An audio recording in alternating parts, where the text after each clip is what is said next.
Yeah. Huh? Boogie like Benson, I'm a who that. I'm a who that. Long as I'm living, I'm a who that. Lose or winning, I'm a who that. Sports Coma, yeah, this is where we do that.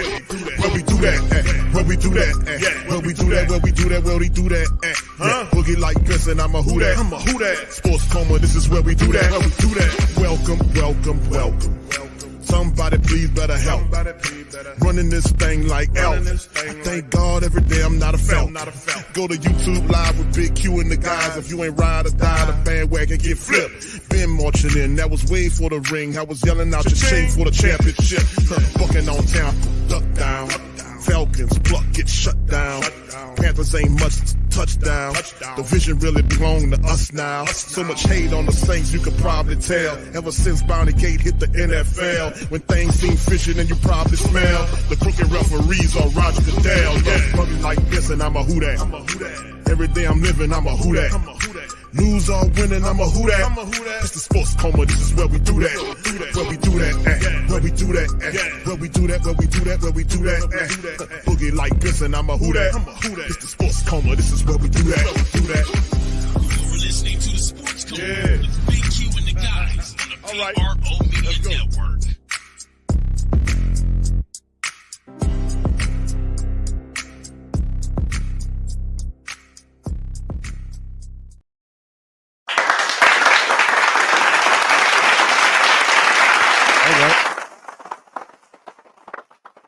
Shout out to the mighty Who Dat Nation, man. What's poppin', man? We in this thing, Sports Coma, representing the mighty Who Dat Nation. Welcome, welcome, welcome. You're now rocking with the Sports Coma with Big Q and the guys, where we have intense, entertaining, educating, and enlightening sport talk from your favorite sports fam. What's poppin', fam? What's going on, man? It's time for the Thursday Saints wrap up, man. A lot going on this very, very active Thursday.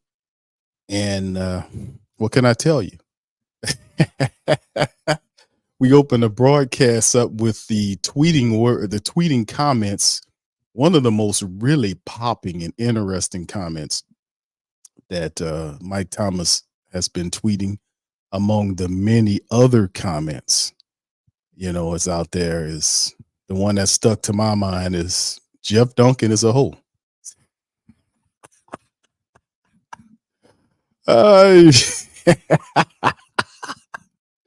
Now, Mike, listen, brother. I can't condone, man, you calling this man a hoe, man. Come on, brother. We can't be doing all that, brother. Hey, bro, where we at, in high school again, man? What's going on?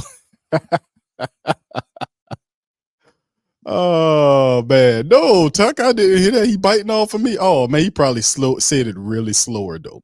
It's a little different.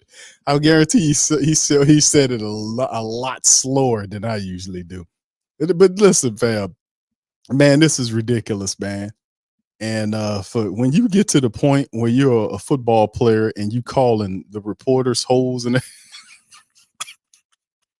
it's time for you to pack your bags and go, man, for real. Now listen, man, and I listen.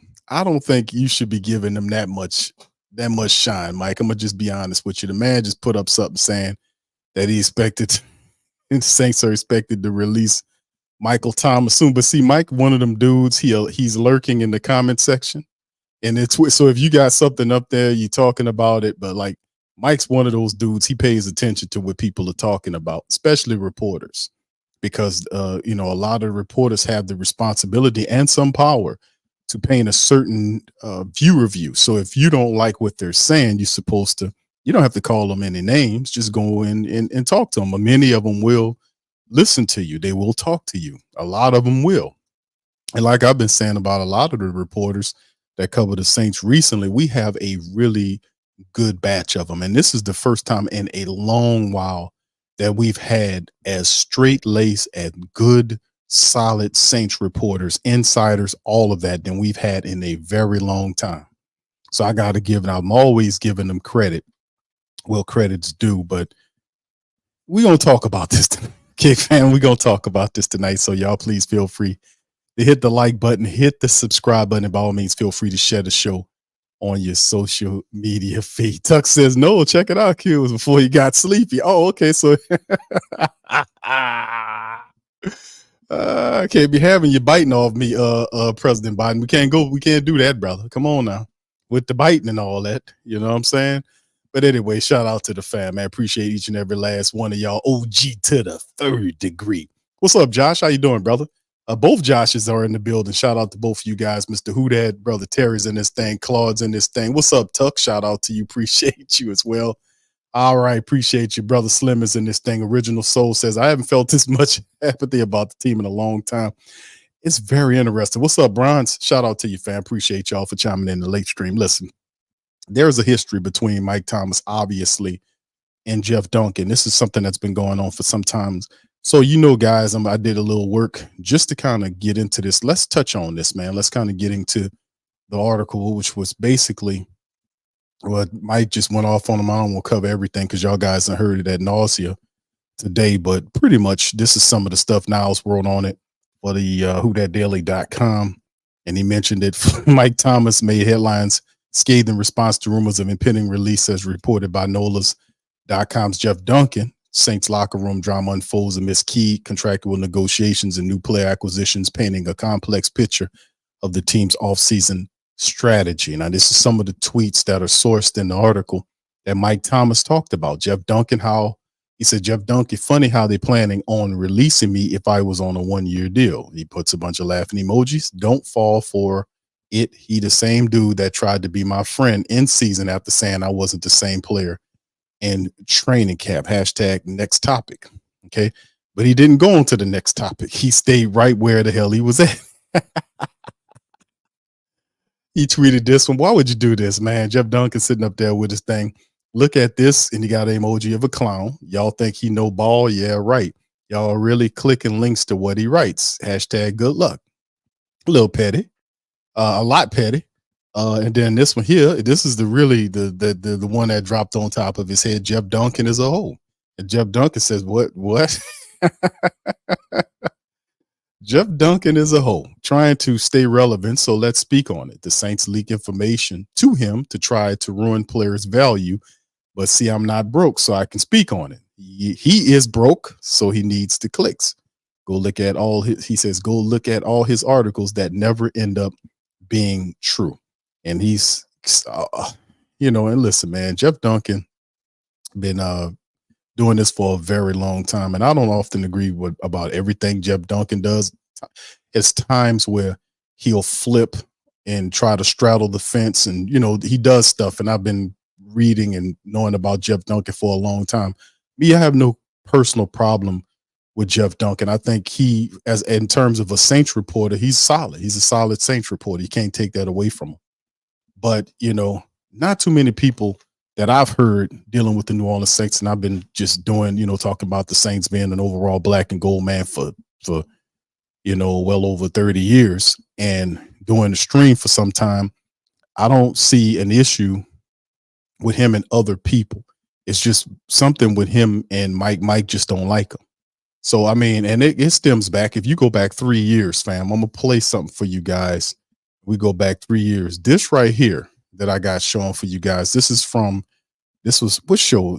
was back in Saints camp 2022, day one, when King Guard Mike first got back. Now, y'all remember there was some comments made about Mike Thomas, and we covered it that time.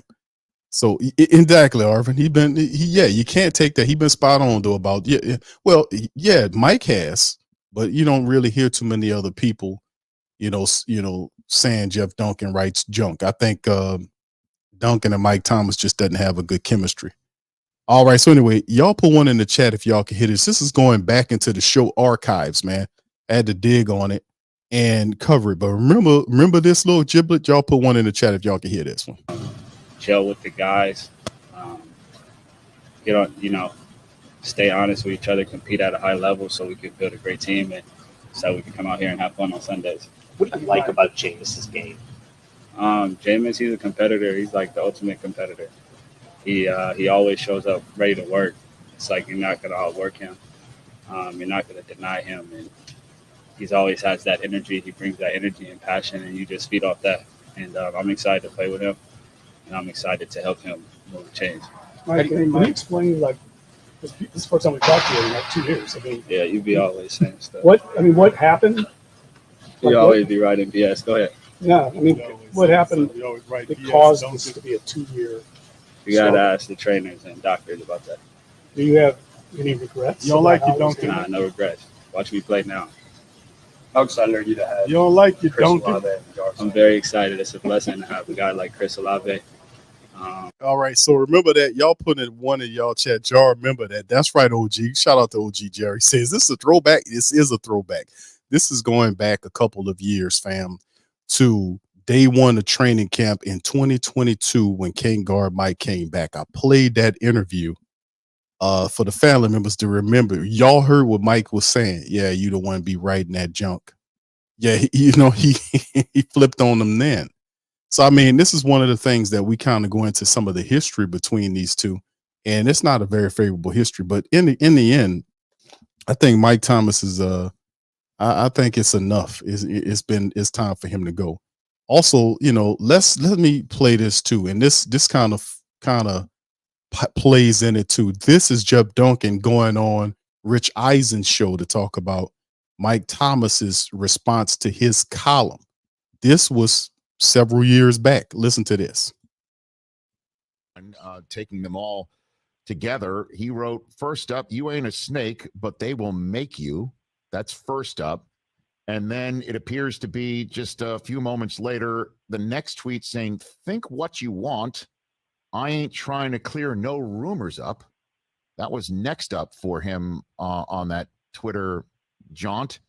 And then later on, he retweeted somebody asking if he's healthy. Please tell me you won't be sitting out the next game. That's either a Saints fan or somebody who drafted Mike Thomas in the first round of their fantasy draft. He quote tweeted that and then responded, I was never healthy. I was just trying to help my team get a win and heal up during the bye. Had a setback, was so close, and I take my health serious. Now I'm a bad guy. LOL, and then bets or BET. I don't know. Is he insinuating here, if you don't mind interpreting all of them together, and I'll give you the floor in a second. Is he insinuating there that he wasn't suspended because of what happened in terms of a fight or insubordination or conduct detrimental, that they're making it seem that way, and because he's not yet healthy? I give you the floor on interpreting all this, Jeff Duncan. Well, Rich, I could use a translator in my social media attempts with Mike Thomas, because this isn't the first time I've struggled to interpret what he's trying to say. Here's what I would say on that. I think clearly he's trying to avoid losing a game check, even though it's not in relative terms, $58,000 to all of us is a lot of money to an NFL player. It's not that significant, but he's trying to hang on to that by using the injury as a reason. But that would be moot, I think, at this point, because the team has already filed a letter of discipline, and he was going to play. He was in the game plan for the game. So this transgression was related to the incident that was involved. He wasn't sat because of his health, and I think he's trying to present that case probably through his representation in that regard. But I would say this, Rich, and I think it's important to say this. Mike Thomas has tried to play the last 2 or 3 weeks. He's a tough customer. Okay, so he flips. Now, you heard what he's saying. Now that right there pissed Mike Thomas off, because at the time, because he basically saying it wasn't the Saints situation why he, was an injury related situation why he didn't try to play. A lot of what he was saying, a lot about the column, he was mirroring this stuff in the columns that he was writing about Mike Thomas. Mike Thomas didn't agree about that. He didn't like that.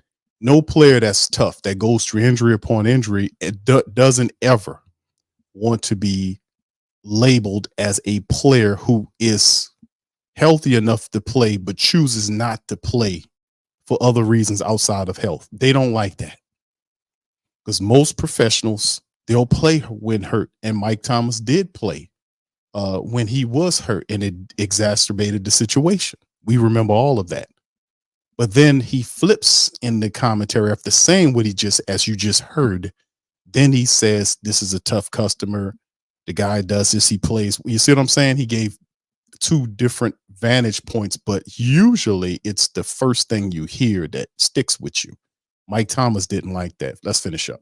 And he wanted to get on the field, and the team did the right thing by sitting him. They want to be cautious. That's a finicky injury, a high ankle sprain.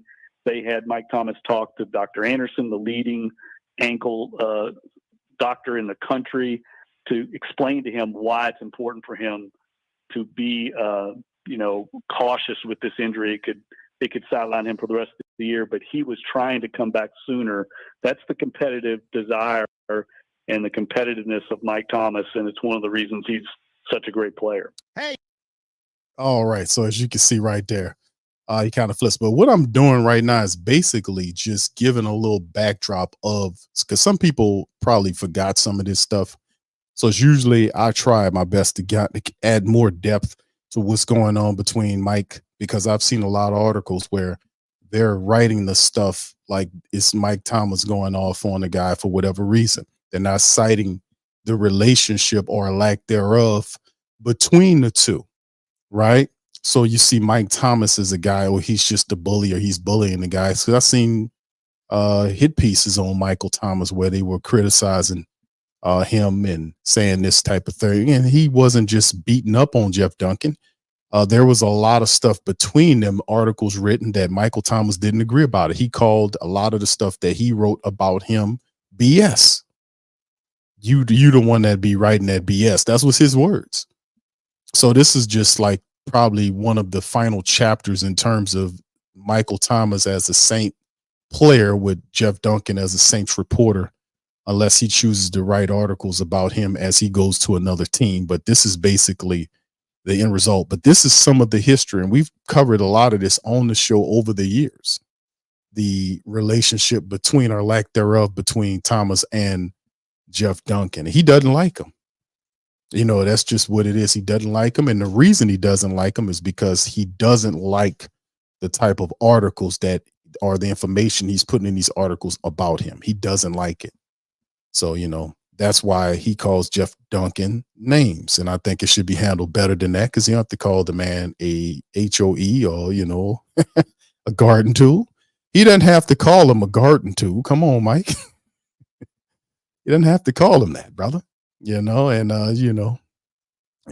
stuff like that. That's just not what it's hitting for. So anyway, an article, 31-year-old Saints wideout did not mince words when he took to social media, vehemently criticized Duncan's reporting, was suggested Thomas would be cut from the team before the new league year begins on March the 13th. Now, Thomas accused the Saints of leaking information to undermine players' value, a claim that adds a layer of intrigue to the ongoing narrative surrounding his future with the team.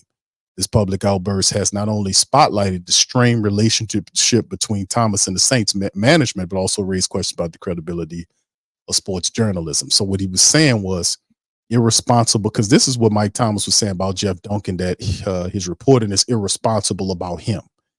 Now, like I said, to be fair, I haven't heard any other players criticize Jeff Duncan's reporting. The only one I've heard criticize him is Michael Thomas. And that's his main sticking point. Anyway, but Tyreek Hill chimed in as well, the wide receiver from Miami Dolphins, of course, and said Mike T got time today for MFs, and I like it. He basically kind of retweeted what Mike Thomas said about Jeff Duncan. So perhaps this is something where Tyreek Hill is trying to pull, as Niles kind of made mention in this article about Mike Thomas to Miami, wherever he goes. But in the end, it's just more social media stuff for the Saints. And ultimately, we talked about it. Mike Thomas is done with the Saints. We knew that. We've been known that for some time now. When he came out with the social media commentary about Derek Carr, stuff that we already know. And that's one of the things that we talked about here, because there is a certain type of what they call journalistic professionalism, where you are how you deal with certain cats or certain people in the industry and whatnot. So if there is a decorum, that they're trained how to handle certain things. So, but one thing I realize as a person, when you start talking to people, that most responsible reporters, and Jeb Duncan will sit down with you. He will, hash out some things. And I think that was probably a conversation that should have been had, as opposed to firing off at him through social media and criticize him. Really, that doesn't really hurt him at all, because that really doesn't hurt him at all, fam. To be honest with you, that actually gives him some shine. That actually spotlight him and kind of elevate him in the spotlight temporarily. You see what I'm saying? So if it was an issue, maybe go, if you don't want to go to him, go to a reporter you do like and sit down and give them an exclusive and tell your side of the story. Because we've known, like, over the time with Michael Thomas and social media, like when he accused the Saints of trying to besmirch his name, or they're trying to defame my name. It happened all around with, he was blamed for not getting the surgery. Y'all remember that, going all the way back? And I'm just giving a little, information on it. But when Mike Thomas was supposed to have the surgery a couple of years back, and he didn't get the surgery, and then the Saints had played it like it was his decision. And it wasn't until later on that he didn't say anything. He could have blurted that out on social media to his credit. He didn't. Now, later on, after it happened, because at the time Coach Payton was here and they hashed it out, but he was saying the truth is going to come out soon. And before anything could happen, him and the Saints had got together. And later on, the Keyshawn Johnson, which is his uncle, told the show that he was on that it was the Saints that told him not to get the surgery because they wanted to see if it would heal on its own. And when it didn't, that's when he decided to have the surgery. But that wasn't Mike's decision, according to Keyshawn Johnson, who he said got the word from Michael Thomas. Now you decide on who's right here. Just giving you both sides here. But it's a lot of stuff, man. But ultimately, Mike Thomas did a lot of great things from the New Orleans Saints over the years, the records, the catches, all of the great memories of what Michael Thomas done here for the Black and Gold. He'll never be forgotten, but it is definitely at time for Mike to kind of move on. He needs a fresh start somewhere else. And there's a lot of stuff with this team. And Mike's one of the guys that doesn't have any confidence or faith in the current Saints organization. And there were more than a handful of guys that feel like Mike Thomas. They just don't attack social media with it. They kind of keep it on to themselves. So ultimately, a lot of this stuff is going to be played in, over time, and we'll figure it out over time. But yes, this is very interesting. Brian says Duncan been mad he never made it big when he ran the story on Peyton with the fake bounty gate everybody made. But Jeff, he's Mickey's lapdog. Okay, thank you, Brian. And we done debunked the bounty gate crap. We debunked it on this show. The bounty gate crap was I did a show on it. Maybe I need to do another show on it, or take that show that I did and cut it up and put it out there. But I've been just exposed in the bounty gate. It was garbage. He had nothing.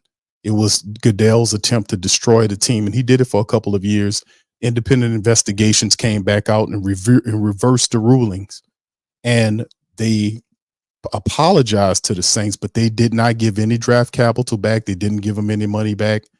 It was a bunch of garbage built on a disgruntled employee who didn't have any credibility. And they played it up big, and then the independent investigation came in, and they proved that it was all garbage, But they didn't play that up. They keep the image that Bountygate was real when it'd been debunked and towed down, that they were taking money to hurt players out there, all this kind of stuff. They've been debunked. They had no information on that. All right, Arvin says, yo, Q, I want to see you make a show with Minister of Defense. Okay, yeah, that's my brother, man. Shout out to Minister of Defense, man. That's that brother's, brother Uptown, Saints Uptown. Yeah, I'm gonna reach out to Saints Uptown. That's my guy, man. I got mad respect for that brother. He always tell it like it is, man. Much love to the WD family over there doing it big, man. Always appreciate those brothers, man. All right, so anyway, fam, let's keep it pushing, man. Let's move on to the next item.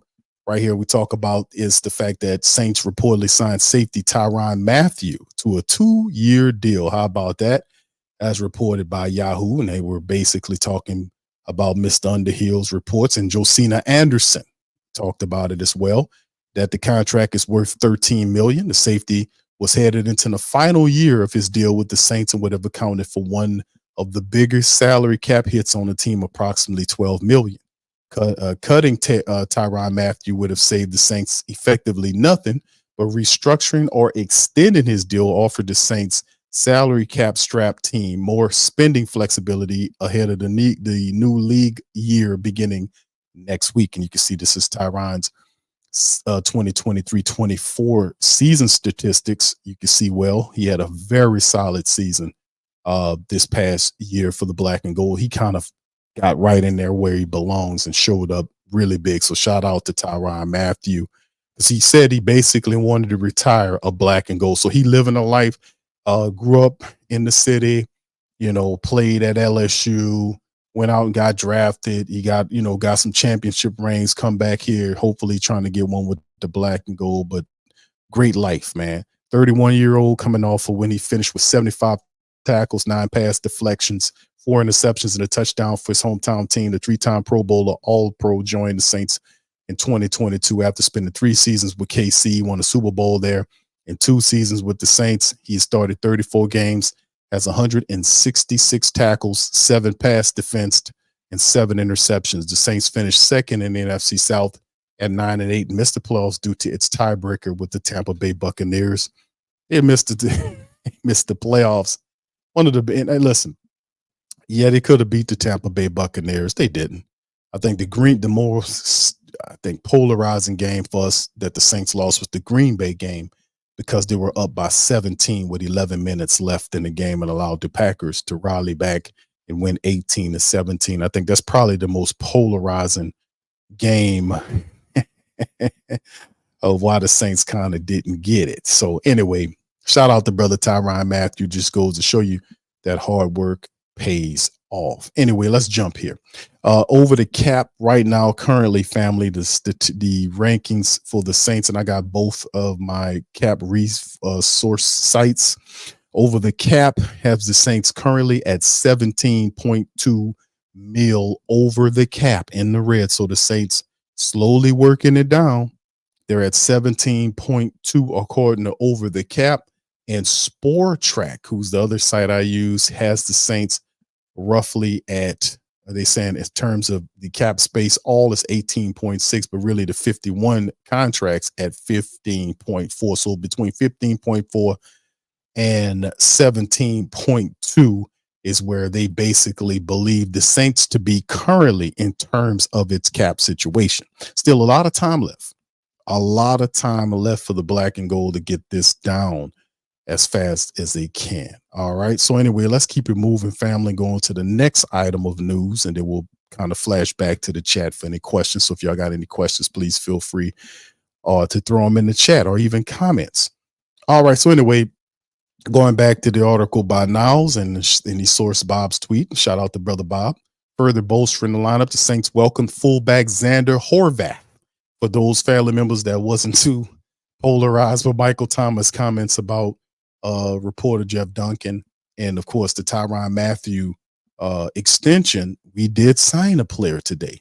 The Saints signed a fullback. How about that? And this is very interesting because, and usually when you kind of do this type of maneuvering, like we really didn't, you got to wait till around March 11th, but this guy is already there. And the Saints say we need a fullback. And I was like, man, they just signed this guy up under all this news. And I was like, man, I'm going to have to do some research on Mr. Xander Horvath. And I did, man. And I looked at Xander Horvath, and the dude can play, man. He's a fullback, but he has a lot of different purposes. I was looking at his college tape. I was looking at some of the film he had from the Chargers, and the kid could play, man. The kid could play. And I'm going to play his draft, because he got picked up by the Chargers. In a year ago in the draft. And in the matter of fact, he was the 7th round picked 260 in the draft. So signing ahead of the official start in NFL free agency signifies the Saints' proactive approach in reshaping the roster. He has an impressive athletic profile highlighted by a standout performance, and you got the rest suggests that Horvath could bring a dynamic edge to the Saints' offensive playbook. A versatile fullback. Remember, when you talk about having the offense that the former 49ers offensive passing game coordinator Clint Kubiak, I'm sorry. Clint Kubiak is attempting to bring here. You got to have guys that can move, because it's an offense that's littered with movement. I mean, sometimes you'll have double motions. You got one dude going there, then another, and it's designed to create all kind of havoc in the mind of defenders to be able to figure out what's going on, who's going to get the ball and whatnot. It is a very live offense.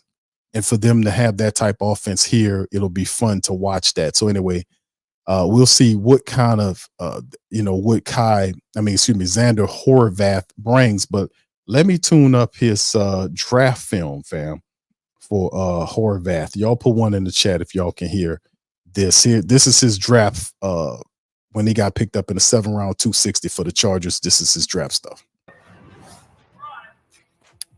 Xander Horvath, a fullback, a little bit of a throwback here to close out the draft for the Chargers. Played 8 games last year, 5 starts. Played the first 2, then he missed 5 actually with a broken fibula. Baldy, you watched some tape on him. Well, here's the deal about the Chargers. They're a 2-back offense. So when you scout these teams, Mike, you're either a 1-back or 2-back offense. So Gabe Neighbors has been their fullback. They play a lot of tight ends as well. And so when I watch Xander Horvath, he's a guy that can play fullback in this league. Now, you can't just be a fullback. There's not enough work for you. You got to be a 4-down, special teamer. You got to be excellent in that department. And so that's where he's going to have to really distinguish himself. But he'll be in competition with Gabe Neighbors, day one. And that's a big role, especially short yardage, goal line, and then protecting their prize there in Justin Herbert. All right. So anyway, you could talk about Horvath. Xander Horvath, 6'1", 230 pounds. And listen, the film that they played on Xander this wasn't it. I mean, you got to watch the film on him, do some research on this kid. He could play. And he's not just a fullback. He catches the ball. You can give him the ball on short goal line situations. He's athletic. He's not super athletic, but he's an effort guy. He's a football player. So, yes, this is a very interesting move. And, of course, that Adam Prentice is like a traditional north-south old school fullback. And I often talked about him probably being the worst. I ain't gonna say the worst, but probably the least of the prime fullbacks, probably the most because fullbacks not used that much. But when the Saints bring in the Horvath and then you look at the film and study on the kicker, they're like, this is interesting that they would sign him at this point juncture. But when you're installing that offense, and of course he has leanings to our new running backs coach as well. He worked with him. So this could be a situation where they see Horvath as a guy that can help them in many different ways. So if you have the imagination, you can use him as a fullback. You can use him if you need him as a short yardage runner on the goal line situation. If he does have some degree of athleticism, he does catch the ball out of the backfield. There's tape that support that. And he's a tough guy to bring down. He breaks tackles, twists and turns. He blocks well as well. So not a bad signing by the Saints to reach out at this juncture of time and sign Xander Horvath and bring him here. Like I said, he's about 6'1", almost 6'2", 230 plus pounds. So good tape on him too, man. I was really impressed about. Yeah, Travis says he sound like he's not as athletic as Taysom, not as athletic, but he does have a versatile component to his game that I can see. If you have the imagination, you can see them fitting him in there because, like I said, those long zone run schemes that they trying to operate, you got to have linemen that can move. And not only move to get to where they need to be, but they also, when they get there, they got to know what to do. Like we last year with our offensive line led by Doug Marrone, the guys will pull and they get to an area and they would miss blocks, and that was so infuriating. So what's the purpose? What's the purpose of pulling those guys out there to get in front of Alvin Kamara, and one or two of them, either one or the other guy would blow the block and the defender would get there and kill the play, or severely hamper the play, where a play that's supposed to be a 10 or 12 yard play turns out to be just 3 or 4 yards or 3 yards because they didn't block anybody.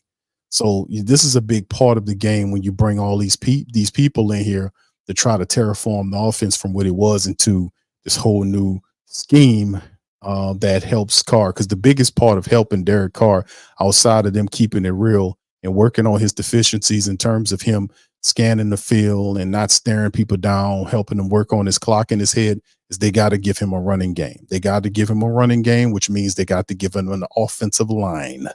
So Xander Horvath is a part of the process. So we'll see how they incorporate him into the team. So anyway, like I said, fam, if y'all got any comments, please feel free to throw them in the chat. But basically what we're going to do is I'm just going to recap the stuff that we talked about today. The Saints expected to release Michael Thomas. This is a report that kind of set off Michael Thomas today, and he just went on a tirade. He went Twitter crazy or X crazy, whatever you want to call the thing, and went off on Jeff Duncan. And also we talked about Tyrann Mathieu. Shout out to Tyrann getting a 2-year extension. He'll be a Saint for life, probably retiring as a Saint. And of course, the Saints did sign a new fullback in Xander Horvath, who's a former 7th round draft pick for the Chargers out of the University of Purdue. So that's not, that'll be interesting to see how they incorporate him into the new offense. All right. So shout out to the fam. Thank y'all for being here. All right. Ramsey says, Q, I just celebrated my 34. Okay. Congratulations to you, my brother. 34 years, man. That's a good time, man. That's a long time, man. Appreciate you, man. Shout out to you and congratulations to you and your wife for 34 awesome years, man. That's big, man. Listen, celebrate that, my brother, because that's a rarity, man. With all of the stuff out nowadays, the culture is the stuff, the craziness out there, this crazy crap out here nowadays is tearing people up. So you got people at odds all the time, relationships tearing up, families being tearing up, and you see a lot of families broken up, and then you see a lot of broken families come together. I forgot what they call that. I think it was a term for it. Like when you got broken families, a person of somebody that had a marriage that was split up or broken up, getting with another person. I forgot the term that they use for it, but that's just something we're seeing a lot of nowadays. So what you got is very, very precious. So shout out to you, fam. Appreciate you. All right. Brian says, what's going on with Thomas? Is he getting released? He's definitely getting, his commentaries was, it was a 1-year contract. What are we talking about? That's what he was saying. So how am I getting released if it's a 1-year contract? So that was his commentary. But regardless of whatever's going on, Michael Thomas won't be here with the black and gold for the upcoming year. So absolutely, Thomas is definitely out. All right, Arvin says we still have Jamal, Kamara, and Miller as our running backs. If our offensive line gets good at run blocking, our run game going to be top notch. Indeed. And like I said, bro, the key to it was last year was the Saints needing to solidify the running attack, in which they didn't. It was too topsy-turvy. It was too inconsistent. They needed to run the ball effectively during the early portion of the season, the first couple of months of the season, because Derek Carr didn't know the offense as well to be relied upon like that. And I kept saying it at the time, but there was no movement that outside of the black and gold, outside the diehards saying it and saying the truth and speaking the truth. These guys sat up there and watched it fall apart the same year. They didn't do anything, didn't make any changes. That's why it just infuriates me, because I go into it thinking about, I was like, the new year brings new possibilities, which is a positive thing. But the new year will become the old year if the people that's there is not doing what they're supposed to do. Now, of course, we got a bunch of new people here, so we expect a higher level of accountability simply because the time is running out on them. This is the head coach's 3rd year here. This is his 3rd year here. So there is, and they can't really play we were 7-10 the first year under him, and then we're 9-8. That shows progress. They can't play that game because The first year, the team underachieved, and last year the team was supposed to dominate with at least 11 wins, and it didn't because it wasn't thorough. There wasn't a thorough unit. At times they looked disheveled, leaderless. So it was a lot of stuff going on. And like I said, the last 2 years, the Saints were thoroughly mismanaged. The resources were there. The talent was there. But sometimes if you're a head coach and you see something wrong, you don't sit there and let it be wrong and then sit blindly and stupidly like this guy did and pretend like, oh, it's going to get better. They're going to figure it out. And then they don't figure it out. The offense doesn't go where it needs to be in enough time for you to win enough games to get into the playoffs. And then at the end of the year, you sit up here making excuses or talking about you pissed at the end of the season because you didn't do it. And my question, I don't want to hear that because they wasted time the whole damn season when people were yelling at them. They smoothed you out the way. They just made you seem like you didn't know nothing. That whatever you was talking about, you're a fan, you're completely out of your mind, you don't know what you're talking about. That's how they played it. In the end, what you did get was vindication because you was right as rainwater. You was absolutely 1,000% right. And don't you ever forget that. They were wrong and you were right. But yes, absolutely. The running attack is supposed to be the thing that they used last year until Carr got comfortable. And remember, when they did run the ball well, the team did well with him as a complement to the running attack. Like when him operating off the play action, the team did well with that model, but they didn't stick to it. They wasn't consistent in their approach from game to game. They would try to flip it and make him throw the ball 30 times or far. It was just foolish. If the guy was really hurt and he tore up, why are you having him to throw the ball 40 times in one game? And that didn't yield any results. So you got to pay attention to a lot of things, and you have to treat the game as intricately as you possibly can. And Dennis Allen just doesn't have the resource. He just doesn't have the skill set as a head coach to pay attention to these things, to check these people when things need to be checked. You get there and you check it.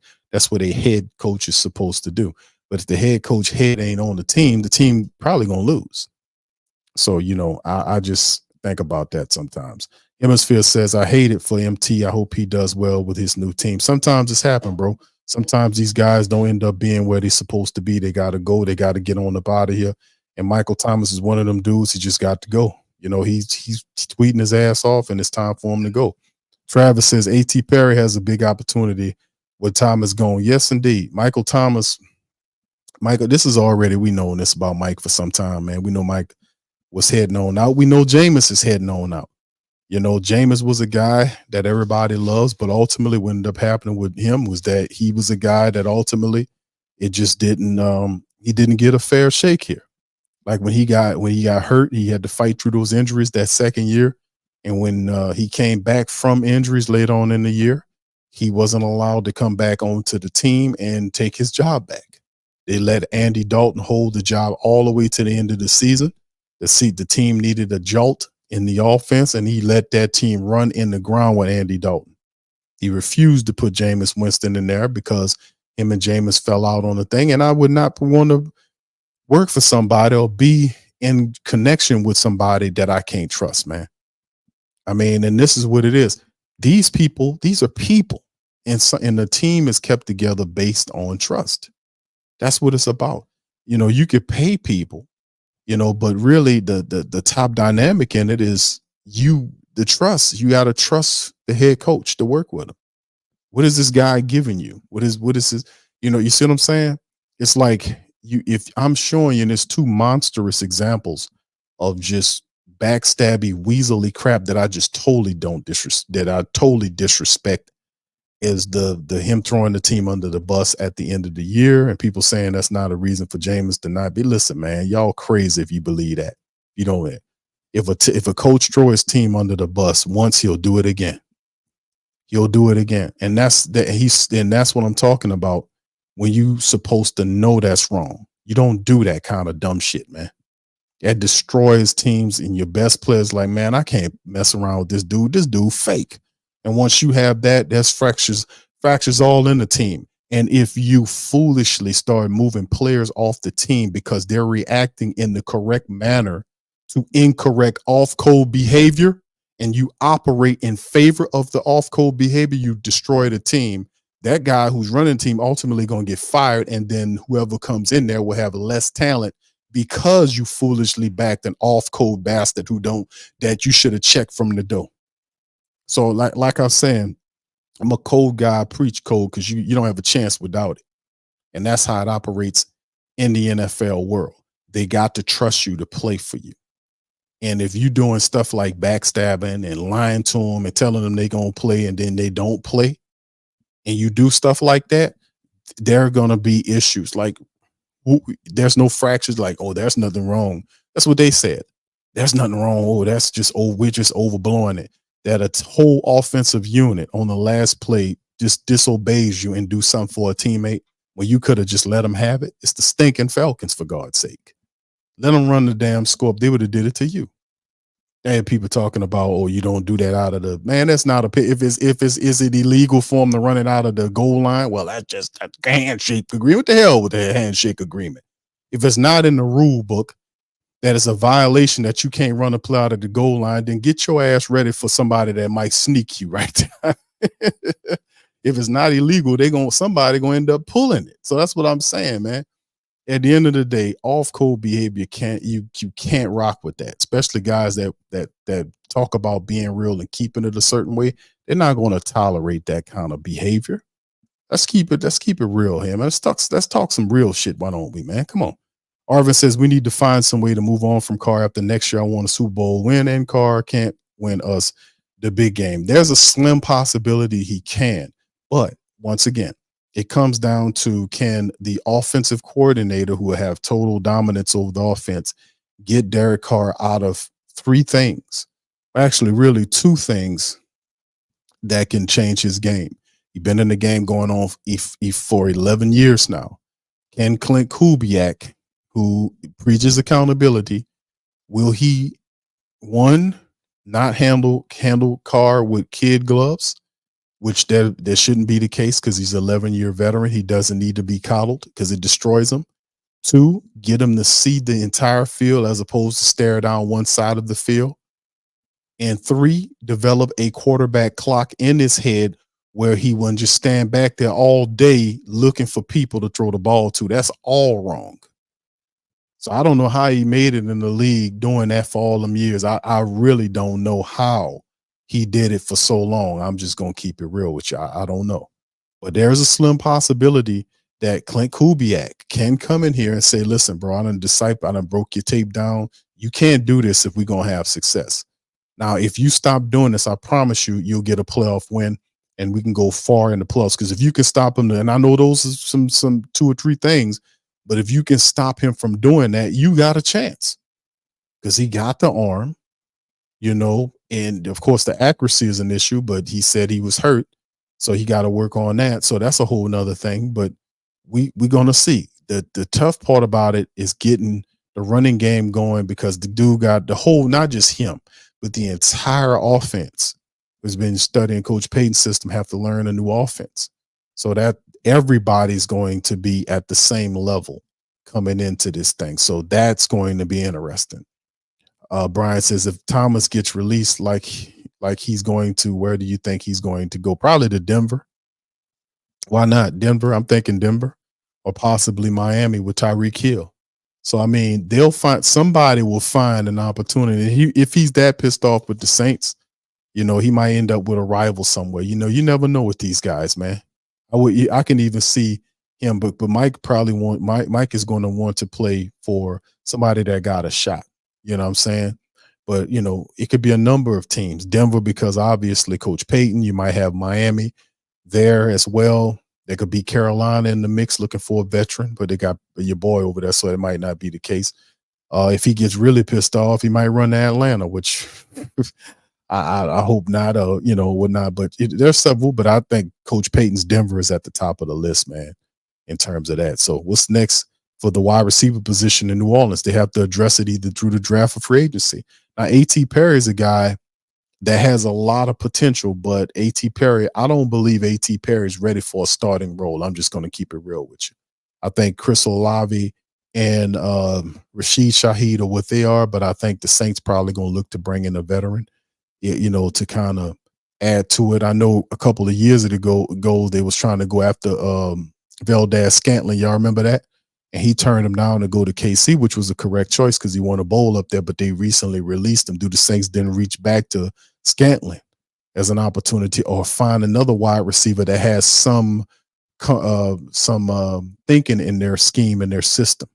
You see what I'm saying? Maybe a guy from one of the teams, Minnesota or San Francisco, because you got Andrew Janoko, who's going to be the QB coach and the passing game coordinator. Does he gets one of his guys from a Minnesota or does Kubiak reach from somebody from San Francisco or just go into the free agency? But either one of those two places is where it's going to be because they're going to need some help from the wide receivers right now because we got like what is it? 2 or 3 wide receivers currently under contract, and you got Rashid Shaheed, who has an exclusive rights deal, so they'll end up signing him. But you need some more depth there. So I can see the Saints more than likely drafting a wide receiver. I don't know if to say it early, but we'll just have to wait and see on that. But thank you, Brian, for that. Irvin says MT will go to either Denver or I say the same thing, bro. I think Denver is one of the teams as well. All right, Ramsey says, Q, watch Mike Thomas go to Dallas or Atlanta. Yeah, if he pissed off about it, you never know. All right, what's up, Jack? How you doing, man? Brian says, do you think the Saints will be interested in Saquon Barkley as a third running back or a second? Absolutely not, because Saquon going to want to get paid, bro. Saquon is going to want to get paid, and the Saints have 2 running backs they're very comfortable with right now and a draft pick in Kendre Miller. So their running back room right now is good. So I would have to say no to Saquon Barkley because Saquon is coming in as a starter. He wants to be a starter. He's going to command starter money, and the Saints they don't have a role for Saquon Barkley already. The running back room is pretty good. All right, what's going on, fam? What's up, Slint Child 17? Shout out to you, fam. Jack says Dennis Allen has more respect for his fellow coaches rather than his own players. Tuck says the relationship was broken long before we saw it on the field, and that's the leadership problem. Indeed. And that's what I talked about. I got a little passionate too, because I'm thinking like this. You don't sacrifice, like we know, and listen, I just don't believe in Dennis Allen. Why? Because he hadn't shown me anything. And 9 wins on a weak schedule this year and a weak division. No. And I know this upcoming year, things are going to be a lot difficult because these teams have new coaches in there. And of course, there's a learning curve there. But sooner or later, Atlanta's going to get it right. They've been stockpiling talent. And now they pinpointed the fact that they just need a quarterback. And there's rumblings around Justin Fields. Chicago obviously going to put Fields out there. They're going to draft Caleb Williams out of USC. So Justin Fields is definitely one of those guys. They're also looking at Kirk Cousins, who kills the Saints when he plays them. So they're looking in terms of having a veteran to guide an offense. They have a fantastic group of players there in their offense, and they're going to add to it in the draft. And Raheem Morris is a great choice for the Atlanta Falcons. He's a great choice. He brought in a great staff of people defensively. He's a defensive guy, but he brought in some talent from the Rams. So they're going to be bringing in the Rams offense there. They're going to be bringing in the Rams offense with Kyle Pitts and Drake London, who had a good season, Bijan, Tyler Algieri, Jonnu Smith, and the rest of those guys. Those guys are going to eventually get it right. So is Carolina. They're working on it. They're tied. So, getting Capellas there and with the stuff that he did with Baker Mayfield, how he handled Baker Mayfield's progressions and turned him from what he was into what he is now currently, that's big, man. Imagine what he can do with Bryce Young. So they had a good defense already. They accentuate by building up the offensive line.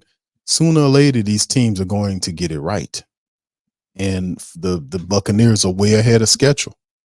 So they read up with Mike Evans. The word on the street is going to bring Baker back, build up the team around Baker. So what I'm saying is these teams are eventually going to get it right. So you got to make sure you handle the business. J Rock says, Q, with MT gone, do you think Shaq Davis will have an opportunity to crack the 5 wide receiver roster depending on health? Shaq Davis is gone, bro. Shaq Davis is no longer on the team, I want to say. I remember, let me research that because I want to say I remember him not being here. Is he still with the Saints? No, I think, yeah, he gone, bro. I won't say, yeah, he signed with the Eagles, fam. Yeah, Shaq Davis is gone, bro. That happened back in, because I remember looking at it, covering it, and talking about it. This happened in January. Hit an article right here. Eagles signed former Saints wide receiver Shaq Davis to the reserve future deal. Yeah, Shaq gone, bro. Yeah. Yeah, I wasn't happy about that, but it is what they recognize as talent. And that's what the Eagles do. They just hang around us and pilfer talent. They've been doing that for a long time, pilfering some of the Saints practice squad talent, man. They've been doing that a long time. So yeah, J-Rock, he gone, bro. Travis says Sean Payton will bring in Winston. Payton brought out the best in Winston before he got injured. All right. What's up, Colorado? Good. Everything was good, fam. I hope you doing the same way. Slim says, since release in May, do the Saints sign a safety and free agent or stick with their young guns? Good question, Slim. It really depends, bro, because there are some really good safeties that's out there. I think Poyer got released by the Bills, releasing everybody. And Simmons from Denver, man, that dude is a baller. But, it depends on the Saints' vision of the safety position. Like Marcus May, obviously, I think they see Jordan Howden as that. They just read up with Tyrann Mathieu for 2 more years.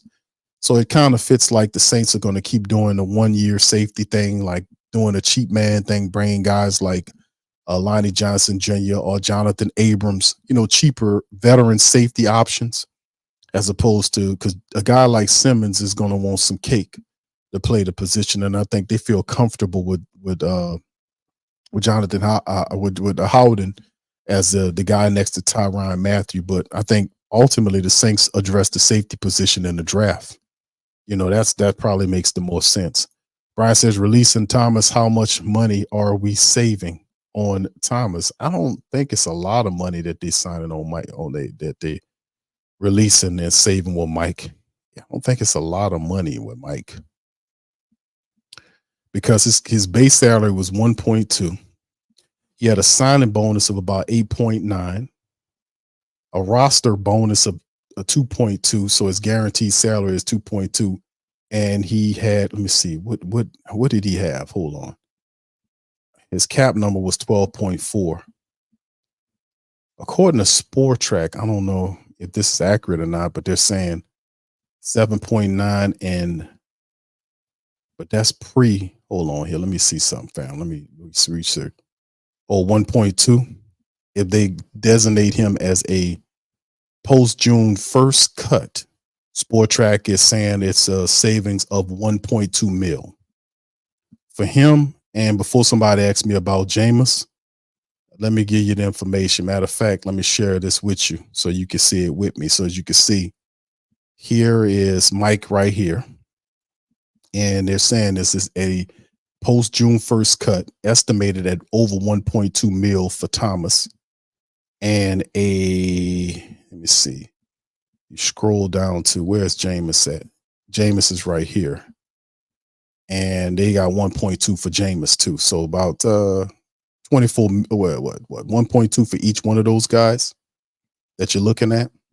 So, man, that's pretty much what it is. So anyway, let's keep it going, fam. All right, Darwin says, hope we draft a QB in the draft because this is the best year to go get one. Michael Penix wants to come here. Michael Penix would be a good choice for the Saints, man. He really would be. Michael Penix is getting a bad rep because he got a lot of injury history during college, but Penix is a good quarterback, man. He'd be a smart pickup for the Saints.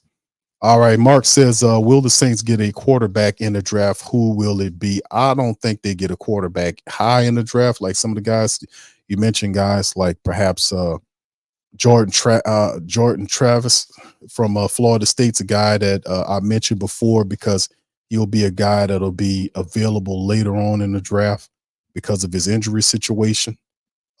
Maybe a guy like Pratt from Tulane.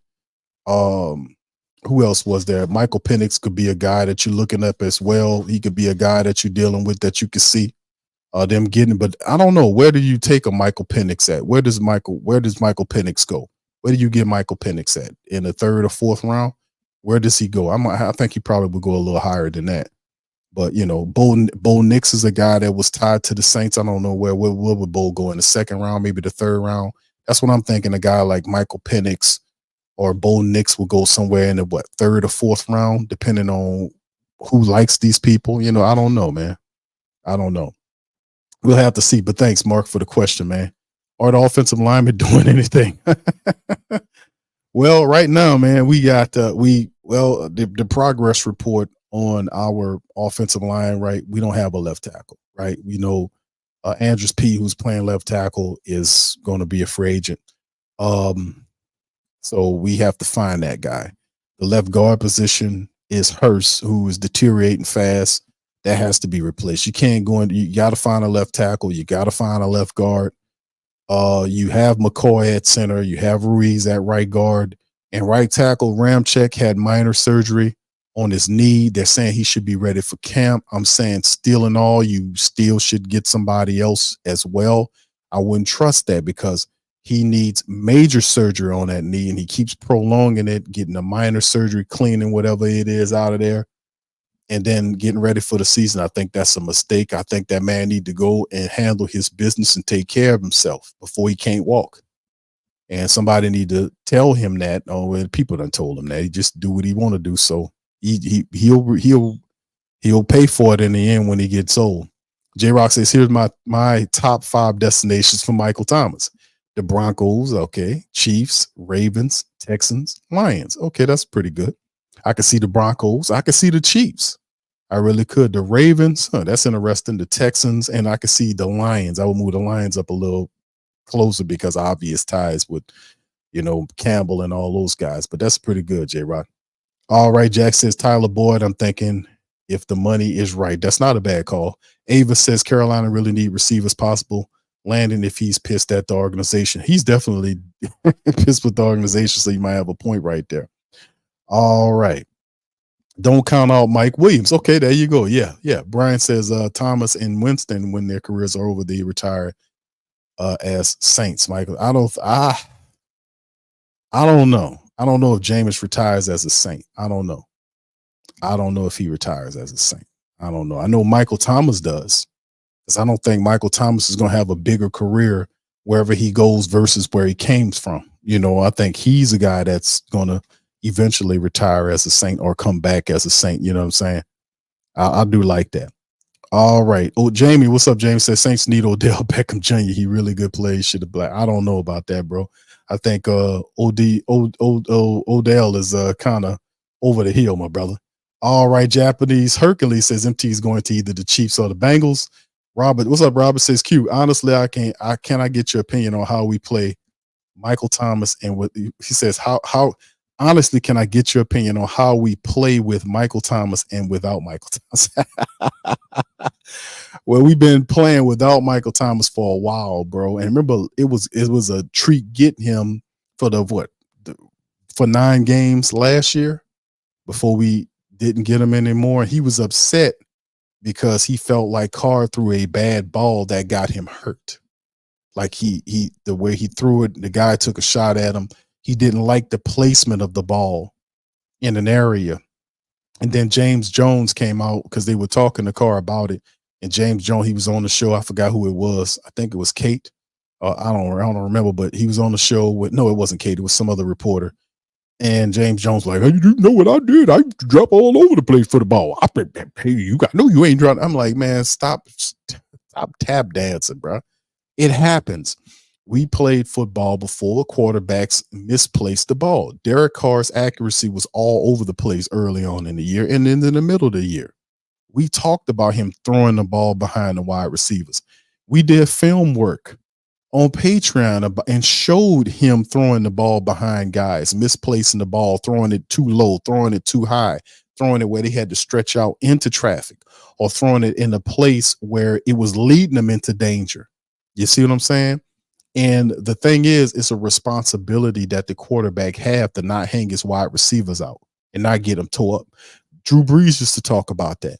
Like it was about ball placement with Drew. He wouldn't necessarily throw the ball on you. What he would do is he would place the ball out front of you in an area where you can only get it, or he would lead you or direct you in an area where either the wide receiver would catch the ball, or it end up in an incompletion. He wouldn't put you in many cases in places where it would lead to your harm, or it would lead the ball would get in the interception. Don't get me wrong, he wasn't perfect.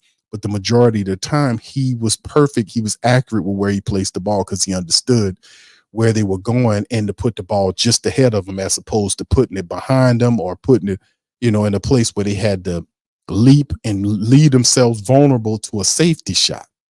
You see? And like I would say, he did that a lot because his accuracy was all over the place. His accuracy was all over the place.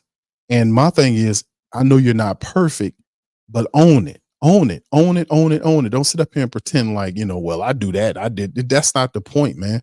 That guy does too much of that, man. If you're making $150 million, people get on you, not because they want you to be perfect, but if you got to own your mistakes, man, you got to own that stuff, man.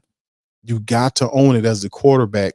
You got to own it. Some stuff you got to eat, even if it ain't your fault. You eat it because you're the leader of the team. You earn their respect when you do that. You got to eat it. Like Drew, there were games when we watched Drew Brees, and I'm not really comparing the two, but I'm just going to more of a positive example that we've seen in recent memory of good quarterback play, where we knew Drew will go out there and he'll have a game where he'll throw 2 or 3 touchdowns, 300 yards. The Saints will lose the game, and Drew would come out and say, that's on me. I need to be more accurate. I need to do this. I need to get us in and out of our breaks faster. We could have had some more time on the back end to make a play. He would come out and own all of that.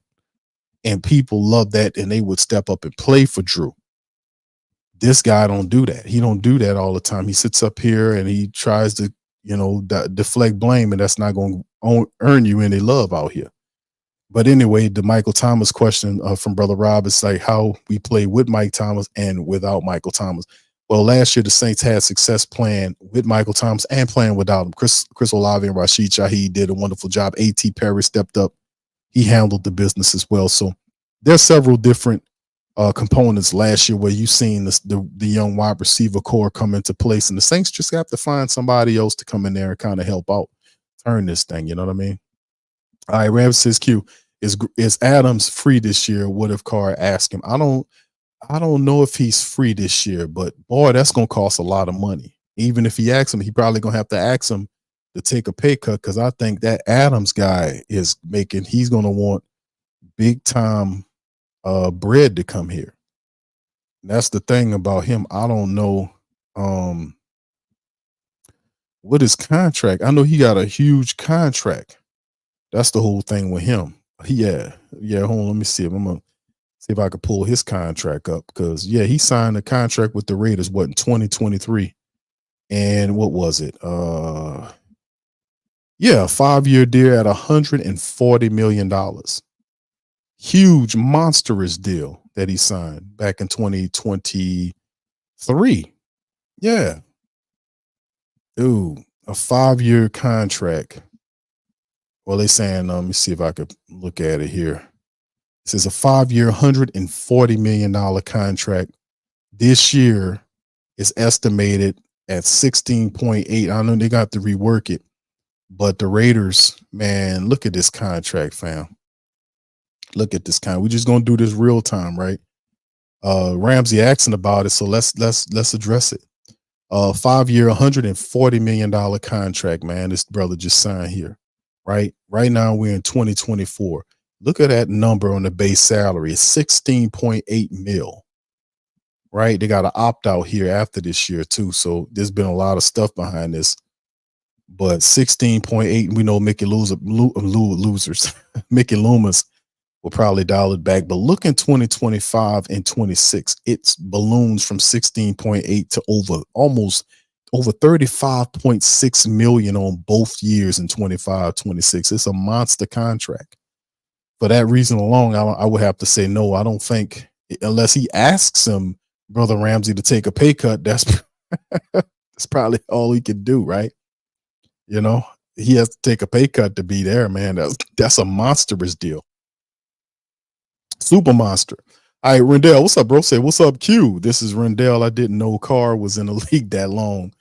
Yeah, he says great breakdown on Carr's. Yeah, bro, DA must go straight up. Yeah, I think it'll all take care of itself, fam. That's why I've been kind of telling the Who Dats. I know they kind of down on this upcoming season and not very optimistic because the Saints are not really,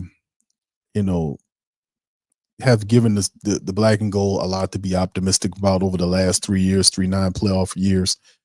And my optimism going into this upcoming season, because I'm really not a person that believes in Dennis Allen. I'm sorry, I don't. I gave him a chance, and I just don't like his backstabby, weaselly ways. I don't think that translates to long-term success in the NFL. I really don't. Perhaps if you backstab your opponents as opposed to your own team, or lie to your opponents as opposed to, see, it's a difference here. He's backstabbing his very own players. He's throwing his own players under the bus for rivals and apologizes to his rival, his most hated rival. He lies to his quarterback with Jameis Winston. Yeah, I'm gonna let you play, and then Jameis had to go out and talk to the media because he couldn't talk to Mickey Loomis, because Mickey Loomis don't talk to nobody during the season because he ain't doing the evaluations. But he'll have a speech at the end of the year when you lose and you don't make the playoffs. Next year, it's going to be rough on you guys. I'm going to make it less comfortable on you guys. Make it less comfortable. Who the hell you think you is? You need to start with yourself. Start making your own self uncomfortable. And that was really an elitist chump move by Mickey Loomis, which I've been telling y'all for a while now, that Mickey Loomis is not really a general manager. He's more VP than he is general manager. I've been telling y'all that. And if y'all don't realize, I know a lot of the Who Dats do realize that a lot of the success that happened with him as a general manager was due to the fact that Sean Payton was telling them what to do. Now, don't get me wrong. He worked the contracts and created, do this phantom deals and all this kind of stuff to get Payton's the players and the things that he needed. But when it came down to being a general manager, hands-on, that's not him. This guy is not a general manager. He's not he doesn't do evaluations during the season, which is totally stupid. How you not doing in-season evaluations when in-season is all about in-season? Regardless of what you do out of season, it has to translate in-season. It's the most important aspect of the season, is what you do during the season. And if you're not evaluating talent and checking the pulse of your team and see where the player's mindset is, if there's any friction between the players and the coaches, my door is open. Listen, you come here, I'll make sure we get it all straight. None of that. That dude don't do none of that. His door is closed during the year. And Cat Terrell even said that. You don't have much interaction with the players during the season, Mickey. What did you tell them at the end of the season? Well, that's between me and them. That's none of your goddamn business. Well, she didn't say that, but got to throw that in there, But nah, this guy's not really a general manager. He's been fully exposed. I done exposed this dude. This dude is totally not a general manager. It was all Peyton, So, like I was saying, and when we talk about that, is you got to have some sense about the game, man, with the DA thing and understanding that you can't have a head coach that throws his team under the bus, whether he felt that or not. That needs to be checked. You can't win with that type of energy, man. Go back. If you backstabbing the opponents or you throwing their players under the bus, that'll work for your team. But you can't do that to your own team and expect to have extended success. That's just not going to happen. And I can't get a so-called general manager to understand that, then we got problems here. Corvetta says, damn, Miss most of the hit that rewind button, my brother. Oh, yeah, John Smith signed with the Dolphins. Okay, that's one less person we got to worry about. All right, Arvin says, I hope we release MT. The man has become a diva and had been injury prone the last few seasons, but I still like MT. And the thing is, I just want Mike Thomas, man. Wherever he goes, man, more power to you, brother. More power to you. Japanese Hercules said, do we take a 1-year fly on Jamal Adams at safety? I actually like that. Jamal Adams, but I don't, I don't think Jamal Adams would be that terribly expensive either. The Jamal Williams thing, because I was hoping that the Saints would go after Jamal Williams. Jamal Adams, I'm sorry. Jamal Adams some time ago before he went to the Seahawks when he left the Jets. But I don't think his contract, I think he's not a guy that's going to work for cheap. And plus, he got an extensive Jamal's just been in the league for 5 years, but he had those injury issues. He had what was it? A 4-year deal at about 70.5 million, which basically breaks down to what? 17.6 per year. And that was his contract with the Seahawks. I don't know. I don't know if that might be a situation where I don't know. I don't think it'll be. I don't know. I don't think you can get him cheap. And I'm not saying the Saints going to be bargain bin shopping, but I don't. I think Jordan Howden has done enough to kind of get them on that position. And I think the only people they're going to put there is like 1-year veterans, guys not on the Jamal Adams, who still has value as a starting safety. He's going to want starting safety type money, but guys like I said, Jordan, Jonathan Abram, Lonnie Johnson Jr., guys like that, like 1-year prove it deals for those type of guys that don't break the bank.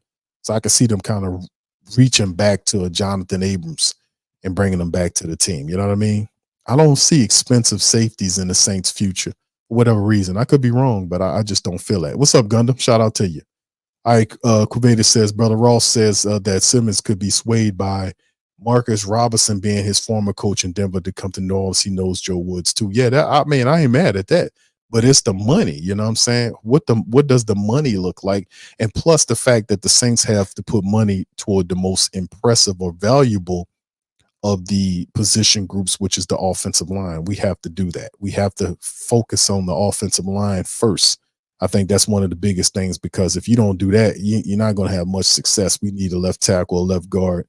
We need some depth there too. Gunnar says, I'm good with Pratt. Accuracy is a little off during combine. It's concerning. He ain't have a great combine, bro, but watch his pro days, bro. I think he'll redeem himself when Tulane has his pro day, because his accuracy was there. If you watch him during the season when he played for Tulane, he was there. He had the accuracy, bro. Trust. And not just for 1 year. He did that over several years. When he was healthy, he was a big help for the team. Brian says, have you seen the schedule options yet for the Saints for 2024? I have seen some of it, bro, some of the options there. Travis says, Dallas Turner or an offensive tackle. I would have to go OT. Well, it depends, bro. It depends on what they do in free agency. If it's are we comfortable enough to start talking about doing stuff with drafting another offensive lineman? Maybe the brother out of Penn State. A lot of people liking him. Joe Alt's not going to be there. The brother out of Penn State's going to be there. Talise Fuaga he's probably going to be there. So we're going to see exactly where this all goes. All right, Derek says, Q, what's happening, bro? What's happening, my brother? How you doing, man? All right, Derek says, you're a lot of safeties. Yeah, really. There are a lot of safeties in play. I just don't know if, those guys are for the Saints, depending on the money situation. Jack says, MT style of play gets him hurt when you get a half a yard of separation. You got guys on your legs and your feet as soon as possible. Remember, he made a career of that. In the first 5 or 6 years of first 4 or 5 years when he was breaking those deals, he didn't have great game breaking speed, and he was making all those catches with guys double teaming him. I've seen Michael Thomas beat guys double team. He was constantly double teaming. He still was producing. So the injuries at times become a situation where things just get to a point where they just awful. Jack says Drew would have a good game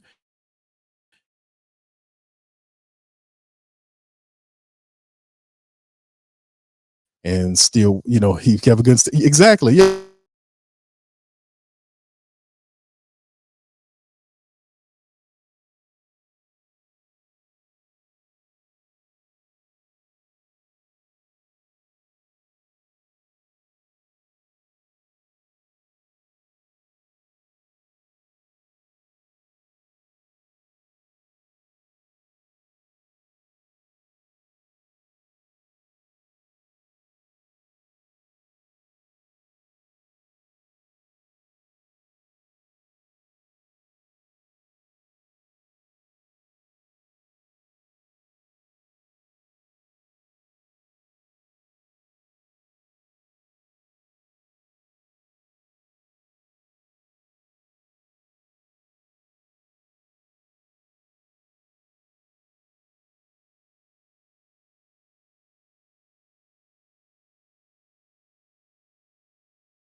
All right, fam. Sorry about that, man. Internet reset on me.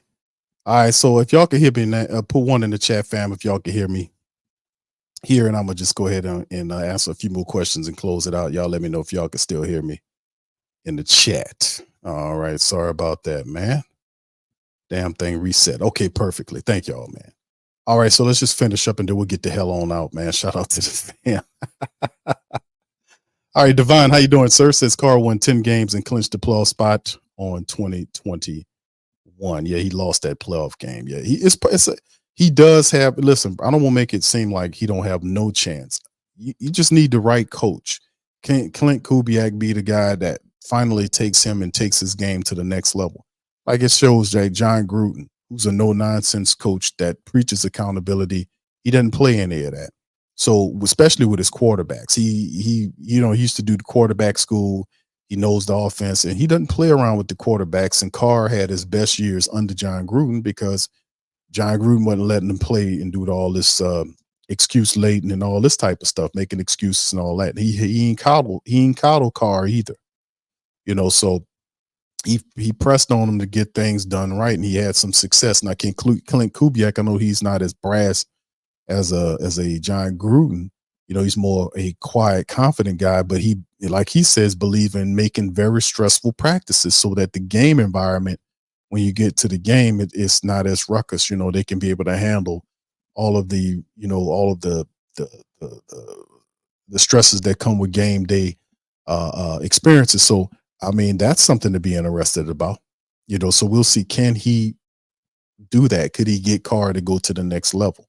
If Carr's serious about winning and this guy is, perhaps he listens to him. And then, of course, we still have a situation where we're thinking about John Gruden eventually coming to the Saints as a coach. And I'm thinking more like a senior advisor because that position is still open. Don't forget that, All right, Devon says Carr played the Bucks and Jameis Winston, y'all QB, and beat them too. Yes, indeed.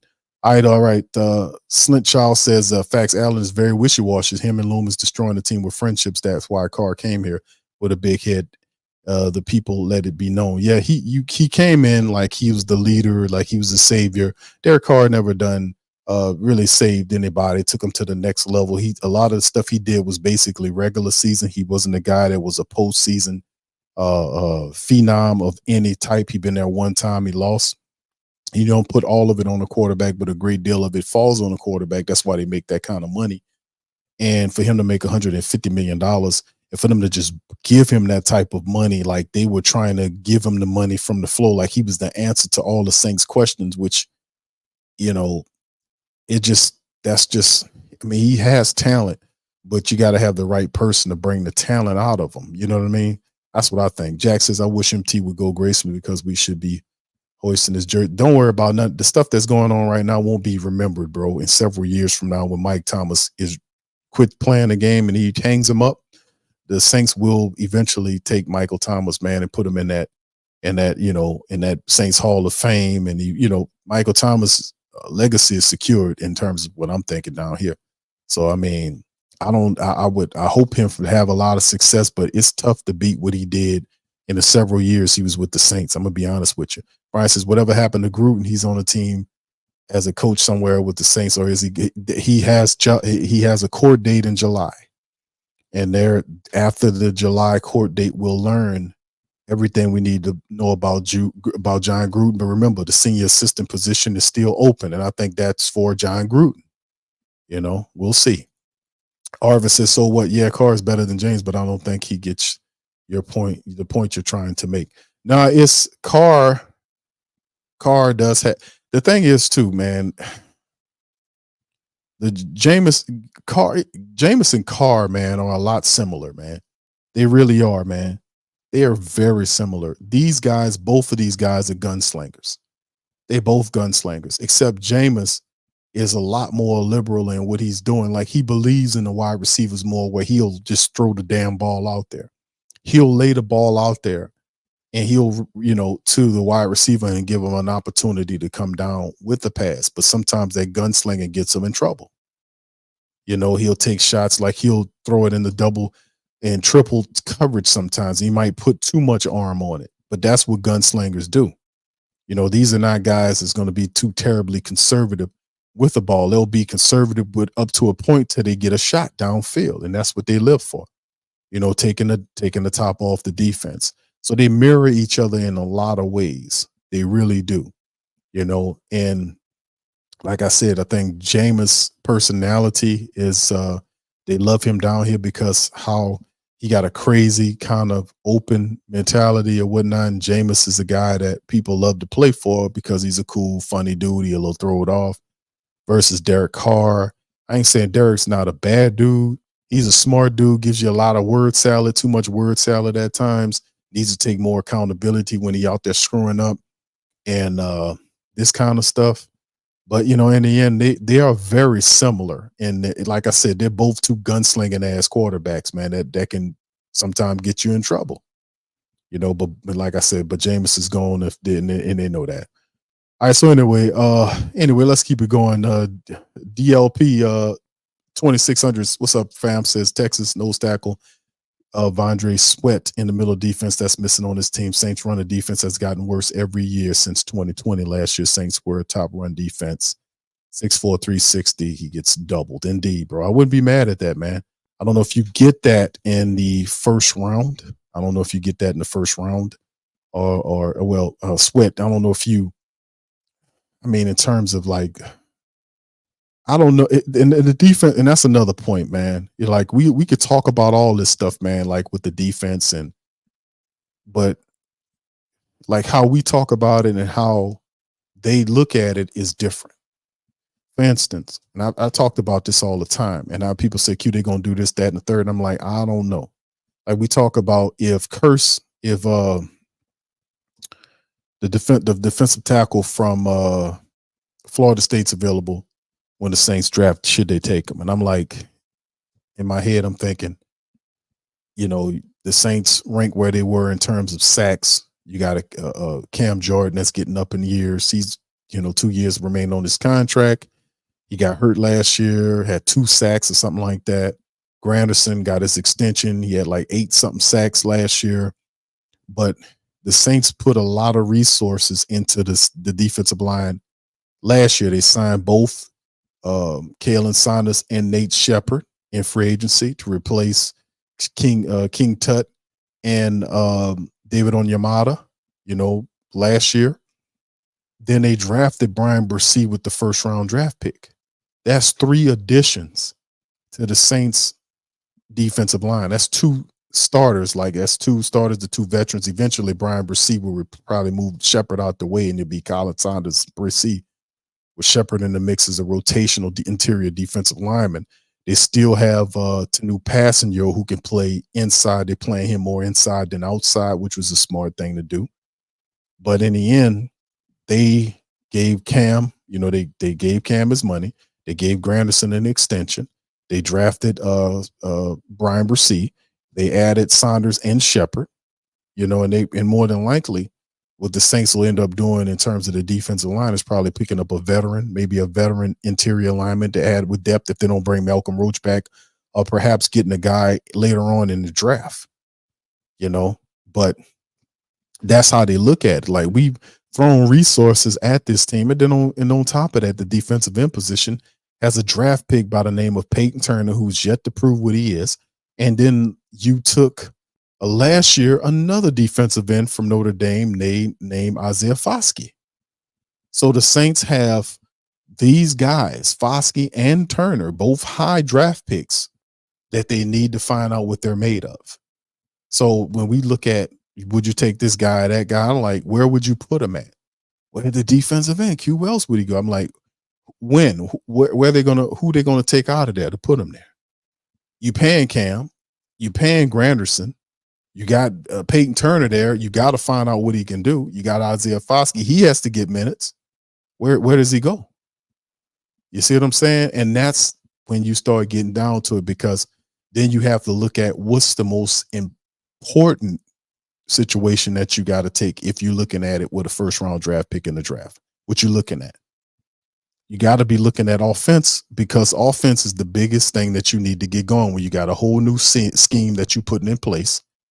Perhaps some of the guys that you have on your offensive line don't fit the type of scheme that's going to be put in. Perhaps you need to bring in more athletic offensive linemen. Perhaps those guys are not in the draft, or maybe they are. Maybe they aren't. Perhaps they're in free agency. Perhaps you want a guy that played in the scheme, so it's a shorter curve for him to get there as opposed to you drafting a guy to do it. Perhaps you don't want a left tackle out of the draft. Perhaps you get a tight end from Georgia that falls to you that's called a tight end but doesn't really operate like a tight end, and he's there. Do you take him? So it's some things, man. Like I said, it's some things to think about there. But you got to look at the offensive line, whether it's in free agency, if they want a veteran to fill in some of those spots, or if they want to go from a draft pick standpoint, because it depends on how much money they can free up to be able to pay some of these people. How much money are the Saints going to free up after the restructurings? Are they going to have north of, some people estimate between 15 to 20 plus $1 million in cap money getting ready for free agency? How much money are they going to have, and can they go after it? And of course, when we're talking about the cap don't exist, right?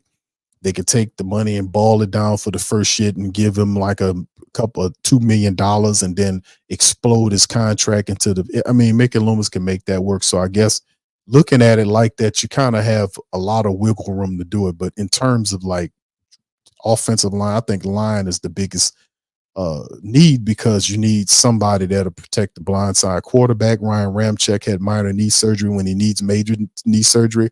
I don't think his knee problems are over with. You need an insurance policy for that. They do have Nick Saldiveri, but he spent a lot of time hurt last year. Is he ready to go? And it's a lot of stuff that goes. So offensive line, we have to look at that, man. We really do. Gundam says, question, what is the outlook on our defense 2024? Do we need to backfill with linebackers? Well, man, Demario Davis is still the man in the middle for the Saints defense. As old as he is, he's still a productive older veteran like Tyrann Mathieu. Demario Davis, a very older, productive veterans like Taysom Hill. Taysom Hill is an older veteran in there. Taysom is like, 33, 34 years old? So he's in that mix, and he's very productive. So we're fortunate to have very productive older players. But at some point, like Pete Werner played a full season, which really was positive to watch Pete Werner. I think he did. Y'all correct me in the chat. Didn't Pete Werner play a full season? I want to say he didn't miss any time with any injuries or miss any games because of injuries. But still in all, we don't know what DeMarco Jackson is. We know that Nephi Sewell was a baller for us in many instances where he played well, but he's coming off a major injury. So will he be ready to go during training camp? So like I said, you don't know what DeMarco Jackson is. Zach Bowen, who finally became a situational pass rusher for you in the sub package, he'll be available. Does he come back, or does he leave town and go to Green Bay for greener pastures or a fresh start going back home? Like I said, picking up a linebacker would not be a bad move, bro. I don't know if it should be the first move you make, but at some point you would want to kind of have somebody you would want to bring there to groom, especially at that third linebacker position. You would bring somebody there to groom, in case something happens. So I think linebacker wouldn't be a bad need, but yeah, absolutely, bro. At some point, you're going to need to have a linebacker on staff, right? Or somebody, because Demario Davis is not going to be able to play forever, so we got to replace him sooner or later, All right, there you go. So, DL, what's up, bro? Says draft offers some excellent offensive line talent. Indeed, they do, bro. They got a lot of good players. We'll see how it goes, bro. Okay, he's saying we want to draft a QB would be a waste of a draft pick with all we got to fix. Now, but you got to remember though, when they talk about drafting a quarterback, remember you got a new offensive coordinator here. So what you had previously, some of it you can use, some of it you may not be able to use. Philosophy change, so things change. You get that? So when that happens, when you bring in a new offensive coordinator, he'll be tasked to work with Derek Carr. Now, Derek Carr might not be the most ideal quarterback for what he's trying to do. You got to get this veteran and take him to the next level of his game. But most offensive coordinators that's installing a system that's coming in there, they want a certain type of quarterback that they could be comfortable with. I'm not saying Jake Hayner is a problem. or whatnot. But when you got a guy, things change. When you install a whole new offense, things change, man. Things change. All right. Hemisphere says, Q, I think about Breeze and how motivated he was as a leader. He was always on his mistakes and held everybody accountable for their play. I didn't see that in Carr. Now, he made a lot of excuses last year. Several times he did say, well, it's on me. And then he would bounce back and forth. That's why he got so much slack. Like, just take the L, man. Just take it. You're $150 million. And then ain't nothing wrong with talking positive, but it's a time to talk positive. Like, it applies. It looks phony and disingenuous when you talk positive talk in an inappropriate time. You know what I mean? You get what I'm saying there? It's like, at a time like you lost the game, you didn't play well, and then you come with the people want answers. Bring that after the fact. They want to know answers on why didn't you look prepared? Why did you do this? The positive talk, it has its place, but it's just at the wrong times. It looks disingenuous is what I'm saying, because you're using it as a mechanism to create excuses. And that's why it looks disingenuous. And it was times that I've recognized that's like he come with the positive talk and it would just piss people off because that wasn't the appropriate time to bring that. You need answers. You need the answers first. And then you bring in the positive talk. Like, man, listen, I didn't play a good game. I should have did this. I was on the game. I don't know what I was looking at, but I got to get back to it. That was on me. I shouldn't have stared down the wide receiver, but I was looking at him like, man, there he is. I can fit the ball right here. And I should have done better than this. I should have did, you know what I'm saying? And it just wasn't enough of that. And people notice it because the coach never takes, he has horrible losses. He never apologizes. Like, I've seen coaches that get wiped out. The Raiders coach, a couple of years ago, got wiped out and apologized. McDaniel, I think it was, apologized to the people for a horrible loss. We've had several horrible losses. Dennis Allen too stupid to apologize when he gets up there and has losses. That's what I'm saying. It's an appropriateness and a decorum on how a head coach is supposed to, handle the public. That's why he's getting so much. So instead of handling the public's correct critiques of him, see, and this is a whole nother thing.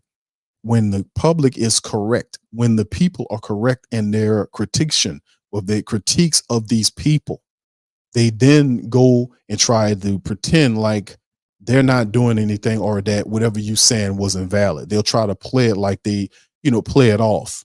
And we won't let you do that. I'm not going to let you play it off. You were wrong. They were wrong this whole season. They failed. You failed. You failed. You are a failure. That's what I was calling them, because you failed. You failed to do what you were supposed to do. You are a failure, Dennis Allen. Mickey Loomis, you are a failure, and you're an excuse maker. And people are not buying the excuses. They're not having that anymore. And don't talk to us about patience. And I had to check Jameis on that and DeMario on that. Don't come to us talking about no patience, man. And then, look, you wanted us to be patient, and look, you missed the playoffs for the third straight year. So were we supposed to have patience a whole nother year till you figure it out? No, don't ask us for no patience. You've gotten all the patience. It's time for you dudes to produce. Next time around, we're going to tell you when it come down for you to get that goddamn game check, we're going to tell you have patience, my brother. Have patience. The money will be in the bank soon. Have patience. How far you think they're going to get? How long you think that's going to last, huh? Have patience, my brother. Have patience that check gonna be it's gonna be cashing for you soon, my brother. Have patience. Oh, that's a load of bullshit. We ain't going for that. Yeah. When you start talking like that, man, equate it to money, man. Equate it to money. Have patience with us, man. Be patient. We're gonna turn out the wins. We're gonna get better. I didn't. No. We're not doing that, brother. Don't come asking us for no patience. Don't ask us for patience. Go do what you're supposed to do. Go win the game. Don't ask us for no more, because we done gave it all. Have patience, my brother. No, we're not going. We're not going to do that. We're not doing that. All right. Anyway, let's keep it going, man. I'm gonna say a couple of more, then we're gonna get out of here. What's up, Baltimore? Say whoever gets Keon Coleman. Yeah, Keon Coleman, the wide receiver from Florida State. The dude is awesome, man. I just hope he don't end up if we don't get him, I hope we don't end up in the NFC South. You know what I mean? He probably is too, man. And all of them end up in the NFC South. Jack says, I don't hate Carr, but I'm just pissed that he was so selfish that he didn't sit when he was obviously hurt. No, he and a lot of that was Dennis Allen, because Dennis Allen, if he recognized the man as being hurt, he should have set him down. And then at the end of the year, they talk about him having 3 broken ribs and he tore the hell out of his shoulder and all this kind of stuff. But Dennis Allen was lying his ass off during the season. Well, he's fine. All he has, he had a little shoulder issue. And according to Carr, he was playing with broken ribs and all that. And I just totally see that totally. I just disrespect Dennis Allen so much so, because if that was really true, and I'm not saying it is one way or the other, but if it was really true, why would you do that to him when you had a backup quarterback that you could have rolled out there? You didn't have to put him under that, and it didn't account for nothing anyway. We still didn't get in the playoffs. So what really good it do playing a guy that hurt? You would play a guy with 2 or 3, whatever the hell he had, 3 broken ribs, a tore up ass shoulder over Jameis Winston? You would really just do that? Just jeopardize, and had the dude pumped up on painkillers. You can see the dude was high as a sumbitch out there every day playing. That just to me, that just makes it. But see, that's desperation, because if he doesn't play, in their minds, they're paying him all this money. He got to play. And they would take a hit from you or me for them doing that. But that if the guy is hurt, then he can't play, he's busted up, then you shouldn't do that to him. They don't care. They don't give a damn about nobody, man. The people don't care about nothing, man. James says, Q, we have needs, but in my opinion, I really think QB is still a top average QB, gets average results. I can't waste another year for us. Fans know other players that are talented. Mike is the first domino. Well, I mean, they're not going to take another quarterback, James. They're not going to do it, my brother. My bad. They're not going to do that. It's just not going to happen. They're not going to take a quarterback high. They go and talk to these guys. They talk to all these guys. They do it every year. They go and talk to the quarterbacks, and they don't do anything. The Saints are not going to move heaven and earth to go up and get Jaden Daniels. It won't work. They won't do that. And me personally, I don't think if he's up there in the top 3, he won't make it out of that, man. He won't make it out of that. And if you people putting May, the other quarterback from North Carolina, over him, they crazy as hell, man. Jaden Daniels is better than May. May just has the NFL body type, and he has a strong arm. He has some good stuff, but man, look, McCarthy, in my opinion, is better than May. Penix is better than, in my opinion, is better than May. But they putting them up there, and sometimes it's kind of weird how they do this. I think a lot of payment is involved. Remember, they had the scandal some time ago where Kuiper was taking money from ESPN to hoist draft picks high on his draft boards. He got caught in several scandals doing that. So, I mean, I'm smart enough to realize how this goes. When I look at the tape, I can see May's tape, and I see Jaden Daniels. I watched Jaden Daniels play the entire damn year. He is a tall, slender guy, but he's doable. He's a durable guy. He'll pick up some weight. But I ain't seen too many teams put their teams on their shoulders, especially in a complicated conference like the SEC and in college football, and do what he did. If the team had a defense, they would have played for a national championship if they had a defense worth anything. But he put the team on his shoulder. He broke all the records, took down Joey Burrow's stuff. So I mean, the dude is talented, man, and it doesn't compare to me. But anyway, but I don't think they go up there to get him. I don't think quarterback. I think the Saints still are not going to bring in a quarterback like a top quarterback, 1 or 2 in the draft to talk about competing with the man. I just don't see that happening, man. With Derek Carr, that'll almost be admitting that Carr is not the man. You know what I mean? I just don't see him doing that. Now, that's what I'm saying about the family members. Family said, "Q, we need to go get a quarterback. We need to get one of these guys." And then the way the team looks at it is they'll look at it and it says, "No, we're gonna stick with Derek Carr." Why? Because they gave him $150 million. They committed money and resources to this guy. They're not gonna then draft a first round draft pick or a second round draft pick quarterback to put pressure on him to win. That's not what they're going to do. Not the Saints. We talking about the Saints that's ran by Mickey Loomis and Dennis Allen. This is not a cerebral team, bro. This team is not governed by logic at the top. I'm telling you, I'm keeping it real. I've been doing this for a long time. I'm telling you, this team is not ran like a business. It's ran like an old, dirty mafia family. And no disrespect, But I'm saying there is no accountability at the highest rings, and Gail should have her an advisor that's separate from Mickey Loomis and Lucia and the rest of those guys. She should have an advisor from outside of that circle that's giving her the real. But she don't have that. She's totally dependent on Mickey Loomis and Dennis Lucia, and Mickey Loomis moves around here like he's untouchable, because he is.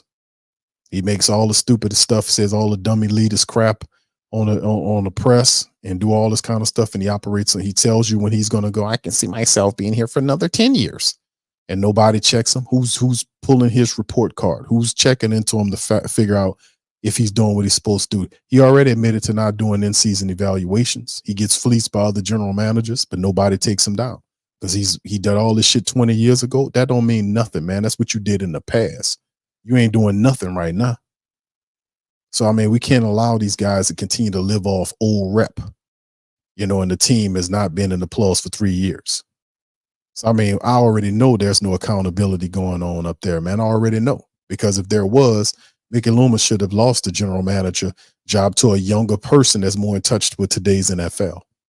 A guy getting fleeced by the same general manager over and over again and making stupid trades, the game then passed them by.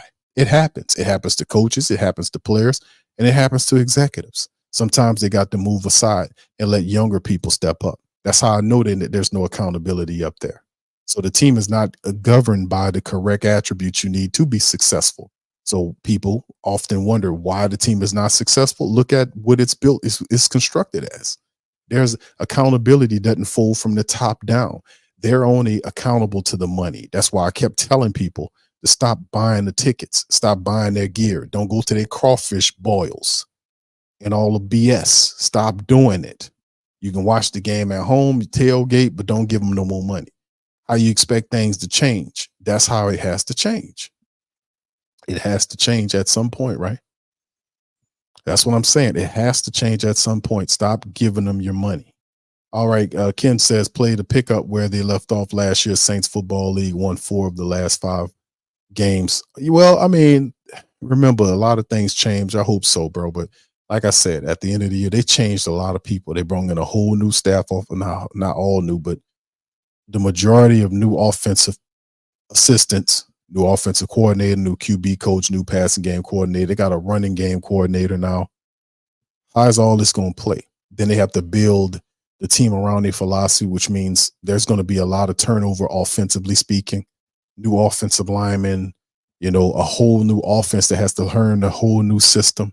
So there's going to be some new stuff going on, because it's the first time in a long time that the Saints offense had a identity change. So it's some stuff that we haven't seen before in a very long time, man, that we're going to see this year.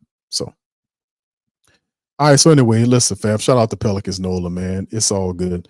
Jack says, Mickey playing Jim, then says I stayed at Indeed. All right. So anyway, with that being said, man, we're going to get ready to get out on that, man. Listen, all I can say is, man, Avis, I was saying that, man. I was like, because, Trubisky came from there. And there was some comparisons to Mitchell Trubisky, even though I can see from a physical standpoint. But, dude, if I'm a coach, I'm a team, running a team, I'm looking for a quarterback, and Williams is like, they consider Williams the top dude. Jaden Daniels is a guy that I would go after. I'm not going to, because I'm an LSU guy. I've seen a lot of film, but the dude's a game changer, man.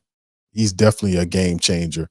And man, I don't think May should be in the top 3. I really don't. I think there's other guys that should be up there. No disrespect to May. I think that wherever his agent is and whoever these people are, they paying some money to put him up there, because he had done some positive things for North Carolina. But, man, there's no comparison if you really want to think about what Jaden Daniels and even Caleb Williams did. I mean, even McCarthy, I ain't going to say McCarthy was better, because McCarthy had a lot of help where he was at. But Bo Nix, to a many degrees, they're going to kind of crap on Bo Nix for what he did, but he had something popping. Michael Penix Jr. is being major league disrespected. So I know when those pro days happen, a lot of these guys going to ascend. Some of them going to drop back where they belong. But that's the same thing every year with most quarterbacks. They do the same thing over and over again. You know what I'm saying? Brother James says, Q, you right, been with you on that. Don't show. Yeah, don't. He said, remember during the interview, Mickey shrugged it off, but damn sure got the attention of the Detroit game. Mickey Loomis shrugged it off and lied about it. He knew that was some BS. He told the people where, well, people sold their tickets, because they needed the money, No. And that just told that straight up lie. Nobody's that blind and stupid to believe that the Saints people who have discretionary income, obviously they're not going to the game. You would hope that they're not using the money, their mortgage money, to go to watch the Saints play and then lose. And then that'll be, they better pick up and move to the Dome. But listen, people are using their discretionary income to go to the Saints game. So it's not like they said, let's sell my Saints tickets so I can have some extra money. No, that was not the case. A lot of times people were selling those tickets because they lost faith in the team. But see, he's so wretched and underhanded that he would then spin a narrative that and that to me, I lost confidence in him even more so when he spun that narrative that it was the fact that they needed the money. That's why they were selling their tickets, as opposed to them saying, well, the reason why that happens because that I understand the people are frustrated that we're not doing what we're supposed to do, and we need to fix that. See, but the denial of reality that the people was doing it because the Saints was stinking and doing everything wrong. In his mind, he was saying, well, we're not doing anything wrong. That's on them. When you got to that point, it's time for you to go, man. It's time for you to go because you can't win against us. It's one stanky ass dog and millions of people. You can't beat us that way, especially when you want the money that we have in our hands. You can't beat us. You can't do it. It's impossible. You outnumbered severely. That's what I was saying, that it's time when you start getting in that mindset, you got to go. You got to go, because now you're not operating from logic. You operating from an emotional standpoint. You operating from ego. And that is then at that point, you already defeated. You already started falling apart and breaking down.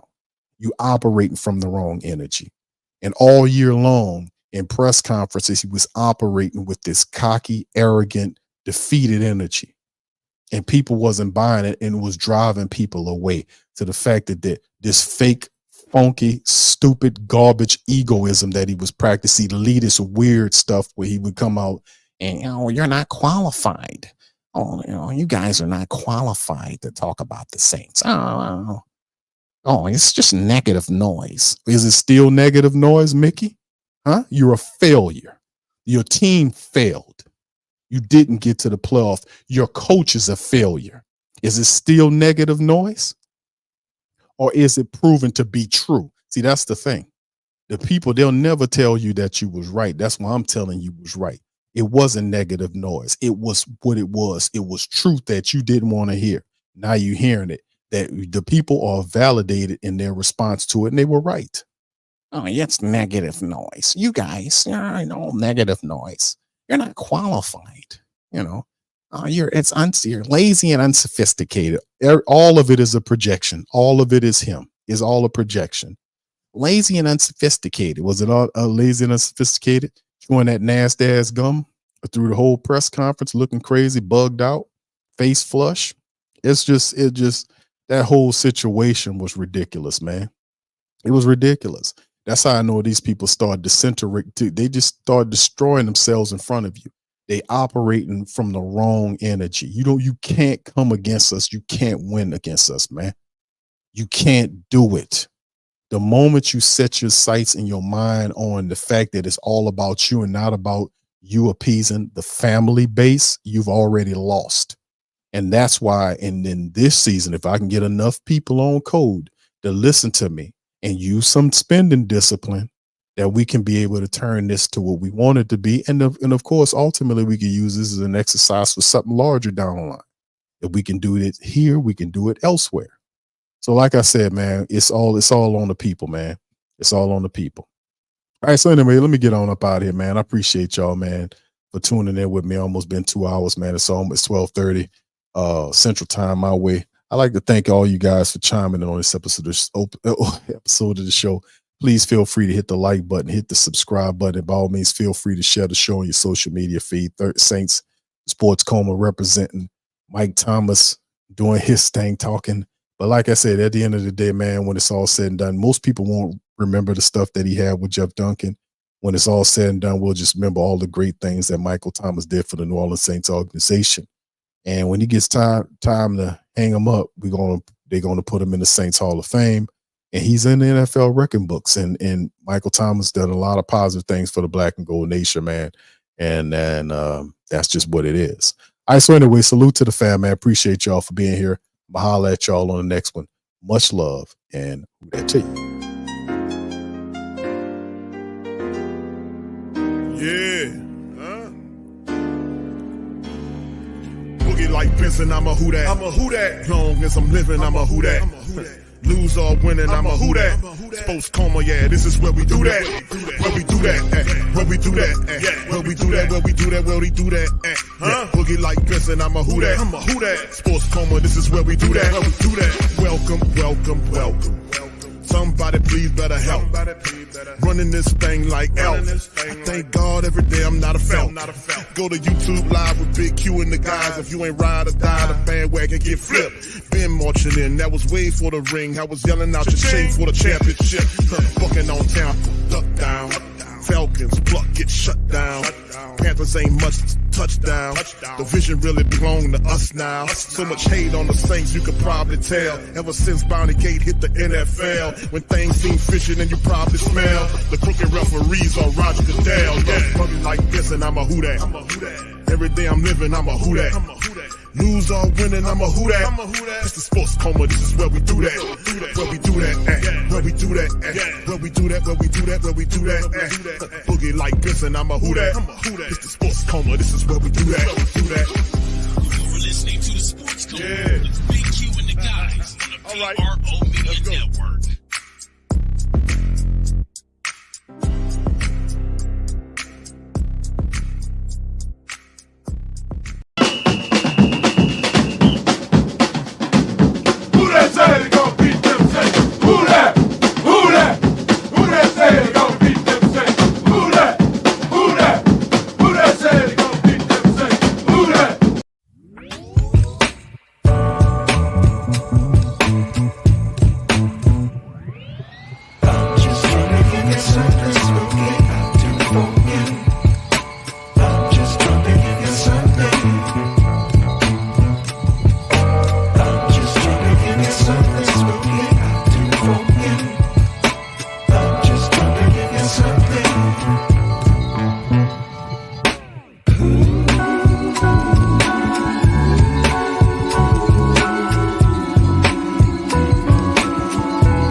WhoThatDaily.com. That's right, WhoThatDaily.com. Your one-stop shop for everything New Orleans Saints, New Orleans Pelicans, LSU Tigers, even the top flight boxing news. So if you're a Who That and you're looking for a place to stay up on your team, WhoThatDaily.com is your site. The WhoThatDaily.com for the sport Who That in all of us.